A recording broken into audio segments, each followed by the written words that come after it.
One thing I'm working towards is being able to retire early, and I'm talking about in my 30s. Because I don't know about you, but I am not waiting until I'm 67 years old to actually enjoy my life. So I discovered the formula that experts say we need to know to determine just how much we need saved to retire early. Plus, I figured out a good way to do it. So if you want to know how, make sure you stick around. I'll be right back.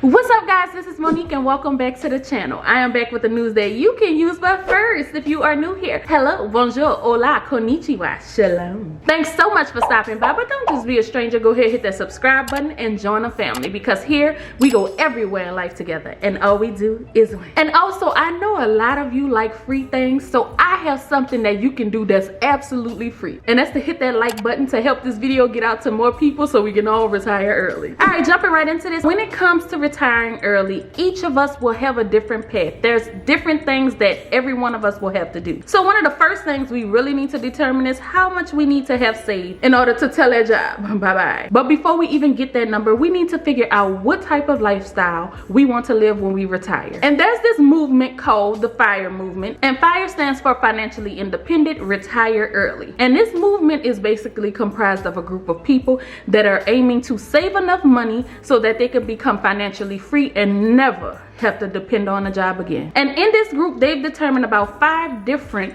types of financial freedom that people normally work toward. And I am going to let you know all 5 of these, but for time's sake, I'm going to kind of sum them up really quickly. So coming in hot at number 1 is called the lean FIRE. And in the lean lifestyle, you're basically living at the bare minimum, like a minimalistic type of lifestyle. It's like really frugal living. And I've seen so many different numbers that these type of people actually live on. From $40,000 a year, I've seen some that say $25,000 a year. It's going to depend also on where you live, because cost of living varies too. But it's pretty much not the average type of living, you're living below it. Now, the next type of lifestyle you can aim for when you retire is called the FAT. And of course, FAT is the opposite of lean, so you know what that means. I'm rhyming, y'all. All right, come back, Monique, come back. Okay, so in the FAT lifestyle, you want the luxuries. You want to be able to travel a lot. Like, you have this really high yearly budget, $100,000, $200,000 a year that you want to be able to spend. And this is typically the people that earn a lot of money already. And you know, if you earn more, you usually have greater expenses, so that's why they need more to survive on. Now, number 3 is called the Barista. And here you save a pretty good amount of money. But the thing is, it's not quite enough for you to cover every single bill. It won't be enough for you to just say, hey, I'm never working again. It'll be a good amount though, but you will have to probably get a part-time job or have to do some little side gigs here and there just to be able to make ends meet completely. And some people aim towards this. If this is something that you want, that's okay. Numero 4. This is the traditional type of lifestyle, you know, pretty much your average lifestyle. Whatever you're doing right now is what you want to be able to continue to do when you retire. But the good thing is, you won't have to work ever again if you choose not to. You will have enough to cover all of the things that you want. And last but not least, we have what we call the coast type of lifestyle. And here, this has a lot to do with investments. You basically invest enough money to where when you get to the point you want to retire, your investments will be continuing to grow and it'll be able to continue to support your lifestyle. So those are the 5 different type of lifestyles that people normally tend to gravitate towards when they retire. So once you figure out how you want to live when you retire, the next thing you have to determine is exactly how much you need to support that lifestyle on a yearly basis. So you'll have to figure out what your expenses are going to be for the year. Things you need to take into account is, have you paid off your mortgage if you own a house?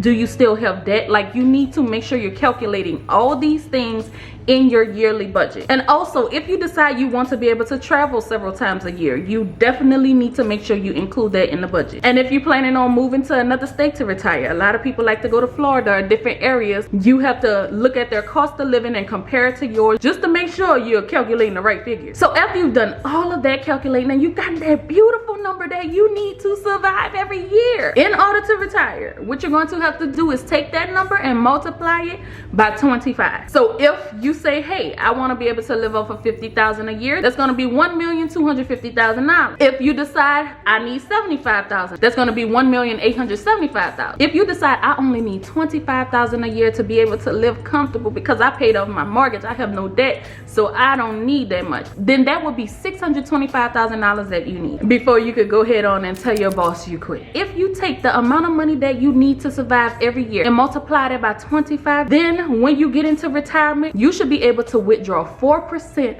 of that amount every year without running out of money. And a lot of people use this, but this is more so along the lines of when you are retiring within a typical time frame that people retire, around 65, 67. Now what they're saying is what's going to be much better, what's going to be safer for you is 3%. And with the 3%, what that means, instead of multiplying by 25, you're going to have to multiply by 33. And then every year you'll withdraw 3% from that total, and that's going to spread it out longer and be a little better for those of us that want to retire early. All right, guys, so I hope y'all have y'all checklist. We've determined the lifestyle we want. We've determined how much money we need to support that lifestyle. Now, for the most important part, is how we're going to get this money. So we do this by looking at how much money we actually make now, because that's going to determine how long it'll take us to reach our goals and if we need to go ahead on and earn some more money to be able to reach it. Now let me tell you something, guys. Retiring early is not for the faint of heart. It's not something that you will just wake up to and be like, okay, I am here, I have arrived. You're going to have to work really hard to get there,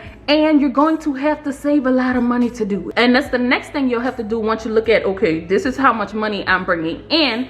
Then you have to determine how much of this do I need to save and how much of this can I save. And this is a part too where a lot of people have difficulty, because most of us like instant gratification. You know, the older folks like to call us this popcorn generation, where we want stuff now. And for a lot of people, they don't want to sacrifice the now for later because they feel like, I want to enjoy my life right now. But you're going to have to minimize your expenses now to maximize your retirement later. But that do not mean you have to have a bland, boring life until you get there. Because if you budget right, you can still enjoy life to an extent, but you have to determine what your main goal is here. Now, to determine how much we need to start saving now, I came across this article that shows if you are just starting on this journey to retirement with a net worth of 0, that means you have absolutely nothing saved at this moment. This shows what percentage of your income you need to save and how long you'll have to work in order to be able to retire. If you save 25% of your income, that means you need to work 32 years to get there. If you save 50% of your income, then you need to work 17 years to get there. But for me, I'm aiming, since we're trying to retire, I'm looking at the 10-year mark. If we can all get into retirement in 10 years, what will that look like? And according to this chart, it says that you will need to save 65% of your income. So that's one thing right now you need to determine, are you able to do? And if you can't do the 10-year,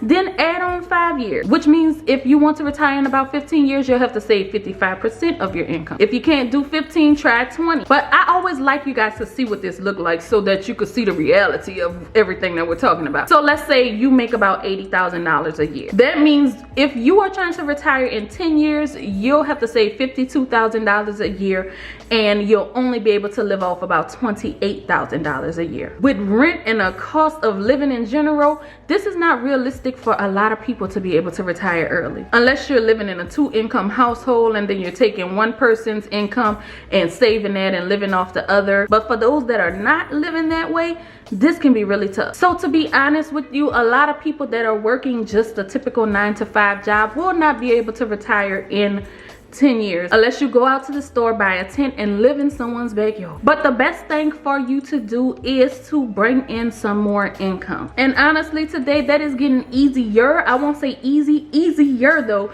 because you have all of these different opportunities coming right to your computer or to your phone. And one of the biggest ones that's helping me to be able to do this is honestly being on YouTube. I make a pretty good amount here to be able to retire, but I also like to tell people the truth, because a lot of people say, hey, just go become a YouTuber. It is not easy to do. That does not mean it's impossible though. But to tell you the truth, this has honestly been harder than any job I've ever worked, and I am a nurse practitioner. But again, it's so rewarding. So you have to increase your income some kind of way. Pick up another job and put all of that money in your savings. So we have to get really creative here. There's so many type of online things people are looking for, especially if you are in this technology age where you know how social media works and those things. People are hiring people to write scripts for them. They're hiring social media managers. People need websites created. If you are good at these things, utilize that so that you can make this money. Also, instead of running to buy things from people, start selling those things that you are interested in to people. I'm telling y'all guys, it's not going to come to you easily. You have to hustle for this thing. And if you want me to do a more detailed video on some more work from home type of jobs that you can do, make sure you comment below and I definitely will bring that to you. Other than that, if you have not liked this video, make sure you like it for me. Subscribe if you have not, because I am telling you, this year I am bringing you all that I have, because I want you to be successful in life. And I want to thank you so much for watching, and until next time, we are out. Peace.